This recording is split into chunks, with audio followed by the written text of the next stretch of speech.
നിങ്ങൾ ഒരു ബിസിനസ് തുടങ്ങുകയാണെങ്കിൽ നിങ്ങളുടെ ബിസിനസ്സിന് പ്രവർത്തിക്കുന്നതിന് വേണ്ടി, അതിൻ്റെ ദൈനംദിന പ്രവർത്തനത്തിന് വേണ്ടി പണം ആവശ്യമാണോ അല്ലേ? പണം ആവശ്യമാണെന്നായിരിക്കും മിക്ക ആൾക്കാരും നൽകുന്ന ഉത്തരം.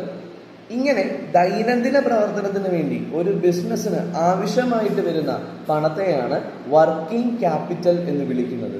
ഒരു ബിസിനസ്സിലെ കറണ്ട് അസറ്റുകൾ അവയിൽ നിന്ന് കറണ്ട് ലൈബിലിറ്റി കുറച്ചു കഴിയുമ്പോൾ കിട്ടുന്ന ഡിഫറൻസ് എന്താണോ അതിനെയാണ് വർക്കിംഗ് ക്യാപിറ്റൽ എന്ന് വിളിക്കുന്നത്.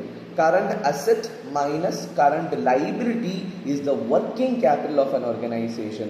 വർക്കിംഗ് ക്യാപിറ്റൽ ബിസിനസിന്റെ ദൈനംദിന പ്രവർത്തനത്തിന് വേണ്ടി ആവശ്യമായി വരുന്ന ക്യാപിറ്റൽ.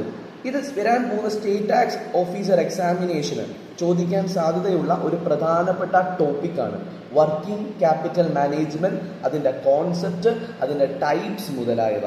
ഇത്തരത്തിൽ സ്റ്റേറ്റ് ടാക്സ് ഓഫീസർ എക്സാമിനേഷനുമായി ബന്ധപ്പെട്ട പോർഷൻസും അതിൻ്റെ വീഡിയോസും ലെക്ചേഴ്സും ലഭിക്കുന്നതിനായി ഞങ്ങളുടെ യൂട്യൂബ് ചാനൽ ഫോളോ ചെയ്യുക. പുതിയതായി ലോഞ്ച് ചെയ്യുന്ന സ്റ്റേറ്റ് ടാക്സ് ഓഫീസർ എക്സാമിനേഷൻ്റെ ബാച്ചിലേക്ക് ഏവരും ജോയിൻ ചെയ്യുക. Thank you.